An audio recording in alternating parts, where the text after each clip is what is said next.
CBI ಅರ್ಜಿ ವಜಾ ಆದೇಶದಿಂದ ನಮ್ಮ ಹೋರಾಟಕ್ಕೆ ಹಿನ್ನಡೆ ಆಗಿಲ್ಲ ಅಂತ ಬಿಜೆಪಿ ರಾಜ್ಯಾಧ್ಯಕ್ಷ ವಿಜಯೇಂದ್ರ ಹೇಳಿದ್ರು. ಬೆಂಗಳೂರಿನಲ್ಲಿ ಮಾತನಾಡಿದ ವಿಜಯೇಂದ್ರ, ಸಿಎಂ ತಪ್ಪು ಮಾಡಿಲ್ಲ ಅಂತ ಹೈಕೋರ್ಟ್ ಹೇಳಿಲ್ಲ, ಸಿದ್ದರಾಮಯ್ಯ ನಿರಪರಾಧಿ ಅಂತ ಕ್ಲೀನ್ ಚಿಟ್ ಕೊಟ್ಟಿಲ್ಲ, ಸಿಬಿಐ ತನಿಖೆಗೆ ಮಾತ್ರ ಕೊಡಲ್ಲ ಅಂತ ಹೇಳಿದೆ ಅಷ್ಟೇ ಅಂತ ವಿಜಯೇಂದ್ರ ಹೇಳಿದ್ರು. ಇನ್ನು ಮೂಡ ಅಕ್ರಮದಲ್ಲಿ ಸಿಎಂ ಕುಟುಂಬ ಭಾಗಿಯಾಗಿರೋದಕ್ಕೆ ನಾವು ಹೋರಾಟವನ್ನ ಮಾಡಿದ್ದೀವಿ, ಸಾವಿರಾರು ಕೋಟಿ ನಷ್ಟ ಆಗಿದೆ ಅಂತ ಹೋರಾಟವನ್ನ ಮಾಡಿದ್ವಿ. ಲೋಕಾಯುಕ್ತ ತನಿಖೆ ನಡೀತಾ ಇದೆ, ಲೋಕಾಯುಕ್ತ ತನಿಖೆಯ ಬಳಿಕ ಎಲ್ಲದಕ್ಕೂ ಕೂಡ ಉತ್ತರವನ್ನ ನೀಡ್ತೀವಿ ಅಂತ ವಿಜಯೇಂದ್ರ ಅಬ್ಬರಿಸಿದ್ರು. ಕರ್ನಾಟಕಕ್ಕೆ ಅನುದಾನ ತರುವ ಸಂಬಂಧ ನನ್ನ ಜೊತೆ ಸಚಿವರು ಚರ್ಚಿಸಬೇಕಿತ್ತು ಎಂದಿದ್ದ ಕೇಂದ್ರ ಸಚಿವ ಕುಮಾರಸ್ವಾಮಿಗೆ ಡಿಸಿಎಂ ಡಿಕೆ ಶಿವಕುಮಾರ್ ತಿರುಗೇಟು ನೀಡಿದ್ದಾರೆ. ರಾಮನಗರದಲ್ಲಿ ಮಾತನಾಡಿದ ಡಿಸಿಎಂ ಡಿಕೆ ಶಿವಕುಮಾರ್, ಕುಮಾರಸ್ವಾಮಿ ಜೊತೆ ನಾವ್ಯಾಕೆ ಚರ್ಚೆ ಮಾಡಬೇಕು, ಮಿಸ್ಟರ್ ಕುಮಾರಸ್ವಾಮಿಗೆ ಏನ್ ಜವಾಬ್ದಾರಿ ಇಲ್ವಾ, ಹೀಗಂತ ಏಕವಚನದಲ್ಲಿ ವಾಗ್ದಾಳಿಯನ್ನ ನಡೆಸಿದ್ರು. ನಾವು ಪ್ರಧಾನಿ ಮೋದಿ ಸೇರಿದಂತೆ ಕೇಂದ್ರದ ಎಲ್ಲ ಮಂತ್ರಿಗಳನ್ನ ಭೇಟಿಯಾಗಿ ಮಾತನಾಡಿದ್ದೀವಿ. ಅನುದಾನ ಸಂಬಂಧ ಚರ್ಚಿಸಲು ಕುಮಾರಸ್ವಾಮಿ ಏನು ಹಣಕಾಸು ಮಂತ್ರಿನ?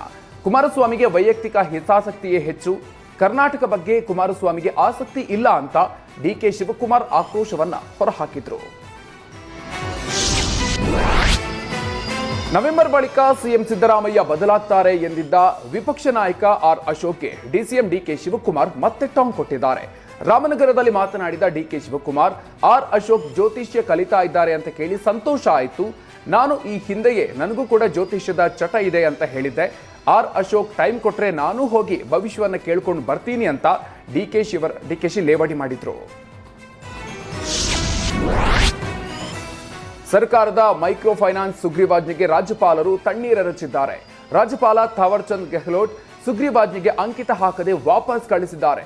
ಸುಗ್ರೀವಾಜ್ಞೆ ಮೂಲಕ ಮೈಕ್ರೋ ಫೈನಾನ್ಸ್ ಕಿರುಕುಳಕ್ಕೆ ಬ್ರೇಕ್ ಹಾಕೋದಕ್ಕೆ ಸರ್ಕಾರ ಮುಂದಾಗಿತ್ತು. ಆದರೆ ರಾಜ್ಯಪಾಲ ಥಾವರ್ ಚಂದ್ ಗೆಹ್ಲೋಟ್ ಹಲವು ಸ್ಪಷ್ಟನೆ ಕೇಳಿ ಸುಗ್ರೀವಾಜ್ಞೆ ವಾಪಸ್ ಕಳಿಸಿದ್ದಾರೆ.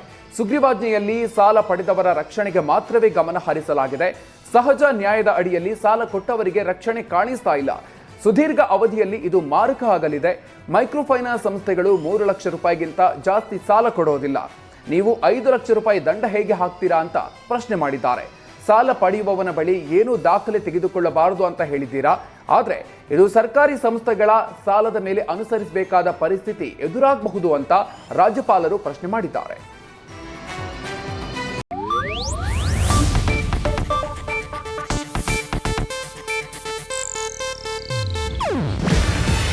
ಇದು ಏಷ್ಯಾನೆಟ್ ನ್ಯೂಸ್ ನೆಟ್ವರ್ಕ್ ಪ್ರಸ್ತುತಿ.